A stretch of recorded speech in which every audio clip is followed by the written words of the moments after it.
Bonjour les amis, j'espère que je vous trouve en bonne santé. Je rajouterai tout de suite, restez chez vous, restez confinés, on ne rit plus aujourd'hui. On va parler de ça ce matin, je vais essayer de vous réconforter parce que j'ai personnellement une grande expérience dans la gestion des économies, des épidémies, pas des économies, des épidémies animales.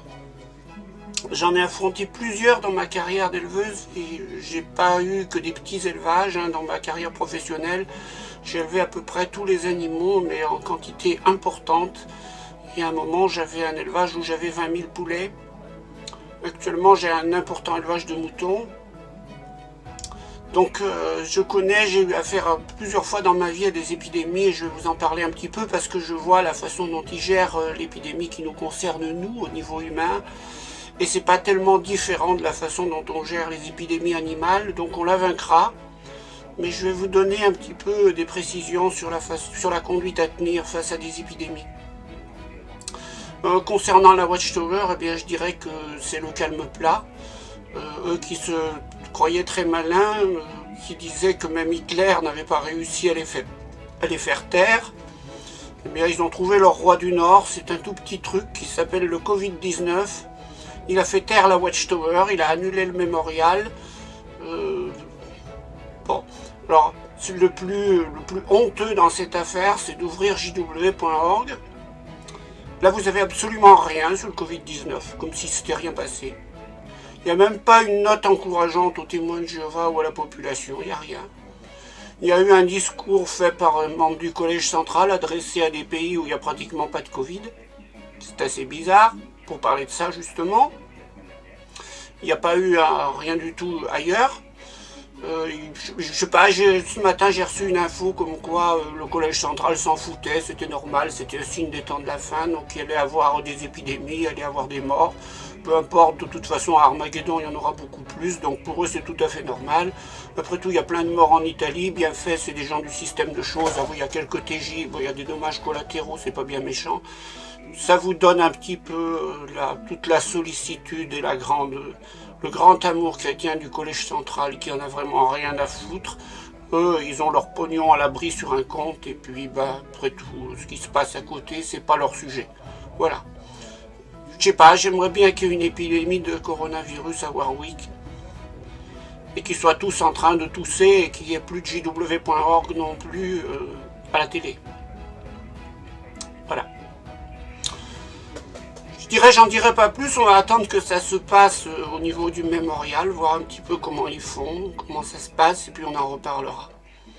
Alors, au sujet de l'épidémie du Covid-19, bon, il faut déjà un petit peu rassurer les gens, parce que je dirais que la télévision donne des messages contradictoires en permanence. Vous avez des polémiques de médecins, mais ça c'est normal, et en plus les journalistes les font polémiquer, ce qui induit la confusion. Certains vous disent le virus n'est pas dangereux, d'autres vous disent si, il faut faire très attention. En fait, les deux choses sont vraies. Le virus n'est pas dangereux.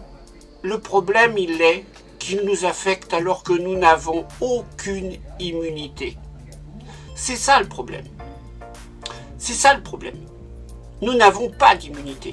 Si c'était un virus de la grippe, par exemple, on a forcément, à un moment ou à un autre, été confronté au virus de la grippe. On a en nous-mêmes une charge immunitaire contre le virus de la grippe. Contre le virus Covid-19, nous n'avons rien. Absolument zéro. Et c'est là que c'est le problème. Même un virus pas méchant qui arrive sur un organisme où il y a zéro défense, il est dangereux.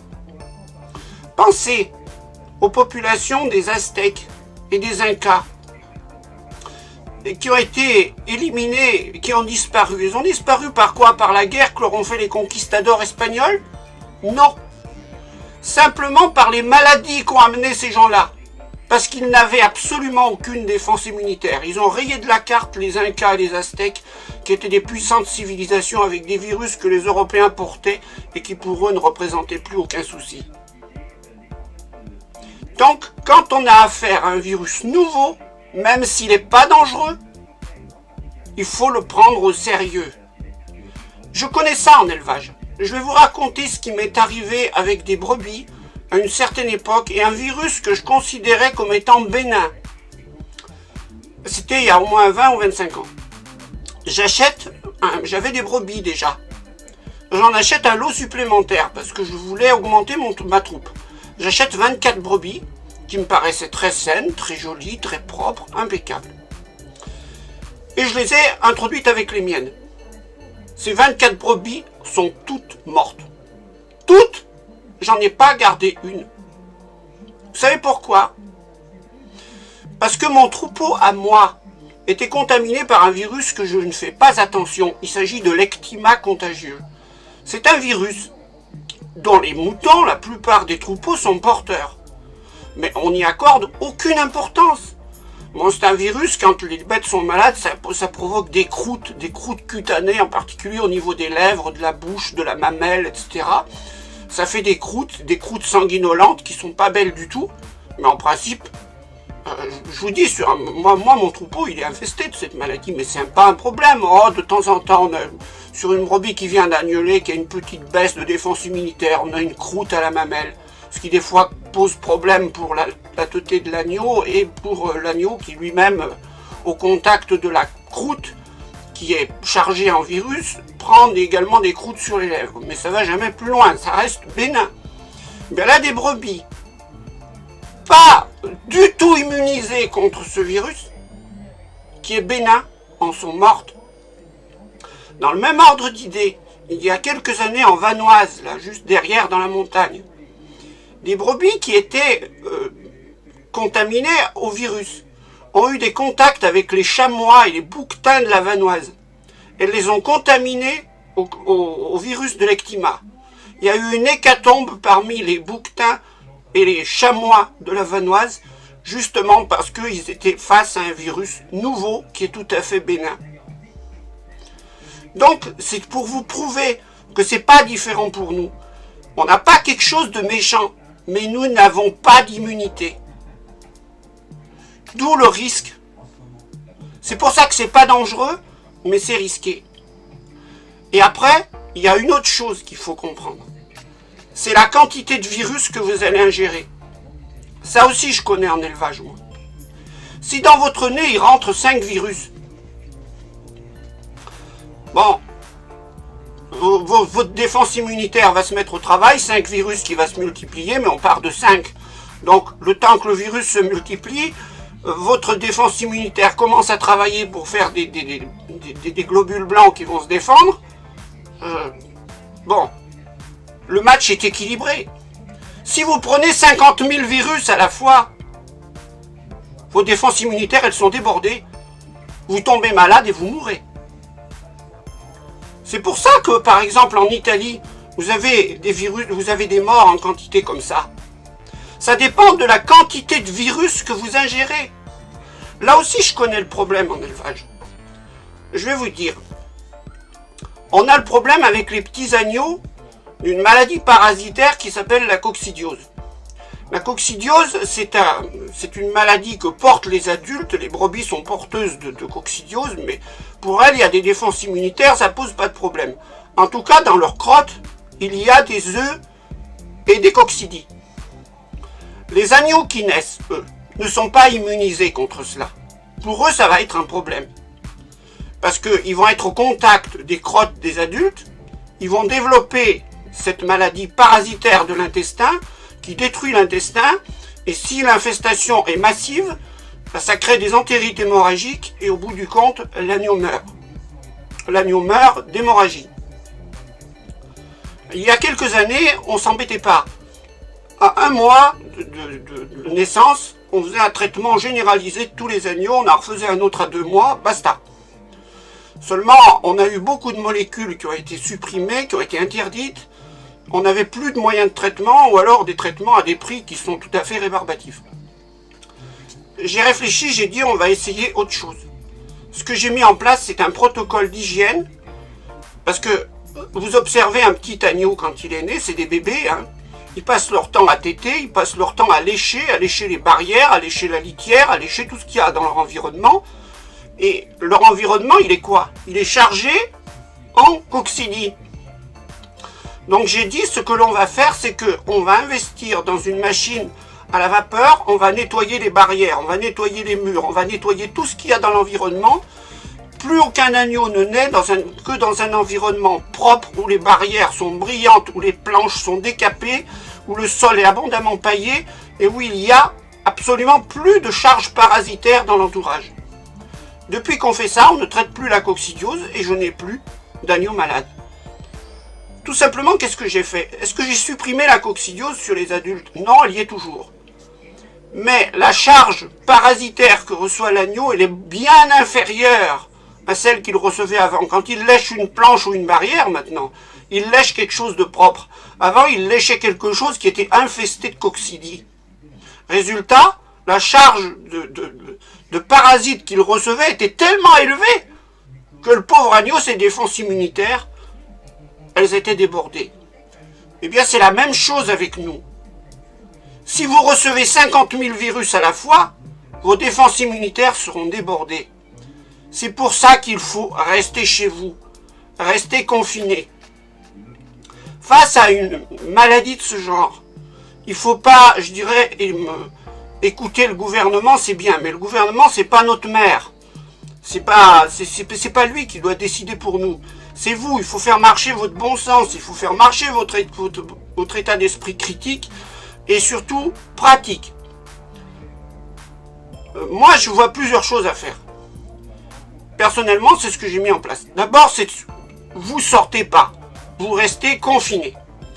Quand vous sortez, vous n'allez pas faire les courses en couple. Une personne sort, ça suffit amplement. Cette personne qui sort, elle porte un masque. Alors, le gouvernement essaye de se défausser en disant que les masques, ça sert à rien. Si, ça sert. Si vous êtes malade, vous n'enverrez pas des postillons sur les personnes en face et vous n'en recevrez pas dans la bouche et dans le nez. Il n'y a pas besoin d'un masque FFP2. Un simple masque chirurgical fait l'affaire. Alors, concernant les masques, il faut connaître un petit peu. Tous les gens cherchent des masques FFP2. C'est une norme. Sachez qu'il existe des masques FFP1 qui filtrent moins et des masques FFP3 qui filtrent encore plus. La norme FFP2, c'est une norme hospitalière qui a été définie, mais ça, c'est des choses pour les hôpitaux. Normalement, vous n'en avez pas besoin. Si vous voulez absolument ces masques-là, cherchez des FFP1 ou des FFP3 parce que vous les trouverez. Les FFP2, c'est introuvable actuellement. Le FFP3 filtre à 99%. C'est-à-dire qu'il est plus élevé que le FFP2. Mais normalement, vous n'en avez pas besoin. Porter un masque chirurgical, ça suffit amplement. Alors moi j'en ai parce qu'en élevage on en a, parce que des fois on a à faire des choses extrêmement sales. Je pense à purger un abcès des fois, et dans ce cas-là on prend un masque pour éviter des projections dans la figure de puces qui ne seraient pas extrêmement agréables. Donc, porter un masque. Respecter la distanciation sociale. Mais là, ça me fait rire. On n'insiste pas sur quelque chose. On dit, quand vous êtes à 1 mètre d'une autre personne, vous ne pouvez pas recevoir les postillons de la personne en face. Si déjà il y a un masque, vous ne les recevrez pas.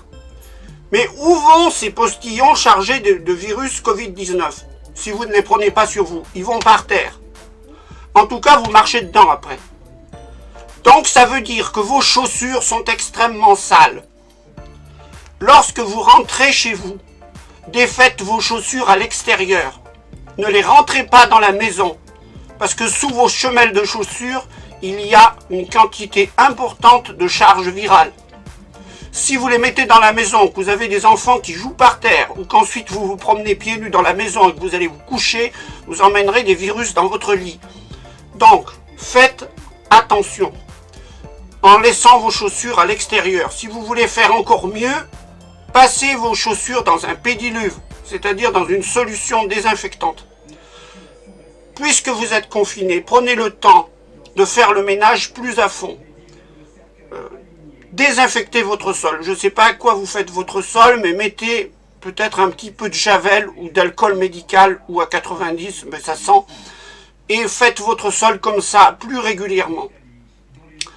Vos chaussures, quand vous les avez défaites, lavez-vous les mains. Je vous le dis, vos chaussures sont infestées de virus. Je trouve étonnant, personnellement, qu'il n'y ait pas eu de pédiluve mis à l'entrée des supermarchés. Bon, c'est peut-être pas possible, c'est peut-être trop compliqué, c'est pour ça que ça se fait pas. En tout cas, ça aurait été une mesure. Je sais que quand il y a des épidémies animales, on en met de partout. Et là, on n'en met nulle part. Je suis un peu étonné. Donc, faire cela. Et donc, avec ces règles simples, désinfecter aussi vos poignées de porte à l'alcool, poignées de porte de la maison, les poignées de porte de la maison un petit peu de partout. Tout ce que vous allez toucher avec vos doigts, y compris votre téléphone, vous le passez avec un coton ou avec une lingette à l'alcool médical, de façon à ce que ces règles simples soient appliquées. À la rigueur, mettez-les, écrivez ces choses de façon à vous y tenir et mettez-les en application. Et rappelez-vous ce que je vous dis. Ce virus n'est pas dangereux, mais il arrive sur votre organisme qui n'est absolument pas préparé à le recevoir. Donc, une fois que vous l'aurez reçu, vous serez enrichi d'une défense supplémentaire. Mais comprenez bien que vous ne pouvez pas prendre une charge virale considérable, parce que là, c'est votre vie qui serait en jeu, même si vous êtes jeune. Mon expérience chez les animaux le prouve. Des brebis magnifiques, en parfaite santé, ont sauté face à des attaques virales bénignes d'un virus banal qui, normalement, ne fait absolument rien. Ça ne sera pas différent chez les humains. Si la charge virale que vous recevez est forte, vous mourrez face à cette épidémie. C'est pas dangereux, mais c'est votre action à vous face à ce virus. La façon dont vous vous comportez et la façon dont vous le laissez rentrer ou pas chez vous par vos sorties à l'extérieur et vos chaussures qu'il ramène, ou vous mettrez une barrière ou vous la mettrez pas. Alors je suis pas médecin, je suis pas, vous allez me dire, tu es sorti de l'école à 16 ans, tu n'as aucune... Oui, mais j'ai fréquenté des grands vétérinaires, j'ai fait face à des épidémies d'ectymie, j'ai fait face à des épidémies de fièvre afteuse, et là je rajouterai quelque chose. Vous savez, il y a des gens qui disent que le gouvernement nous prive de nos libertés. Je sors, je vois aucun gendarme. Quand il y avait des épidémies de fièvre afteuse, bien sûr, vous n'avez pas vu ça en ville. Mais moi, je l'ai vu à la campagne. Il y a des gendarmes à chaque angle de champ. Vous bougez vraiment plus de chez vous. J'ai déjà subi des confinements dus à des épidémies animales. Et on les a vaincus. Parce qu'on a pris ça au sérieux. Aujourd'hui, c'est notre vie à nous-mêmes qui est en jeu. Alors prenez cette chose-là au sérieux. Au lieu de polémiquer, de chercher des coupables, de dire c'est la faute au gouvernement ou de je sais pas qui. C'est pas le sujet actuellement. Le sujet actuellement, c'est de sauver votre peau. Et vous sauverez votre peau si vous prenez ce virus, mais en quantité limitée et faible. C'est ça le secret. Donc, faites attention, mettez en place un protocole sérieux pour vous protéger. Et là, il n'y a pas de souci, vous vous en sortirez. Voilà, si vous, j'espère que mon expérience peut servir.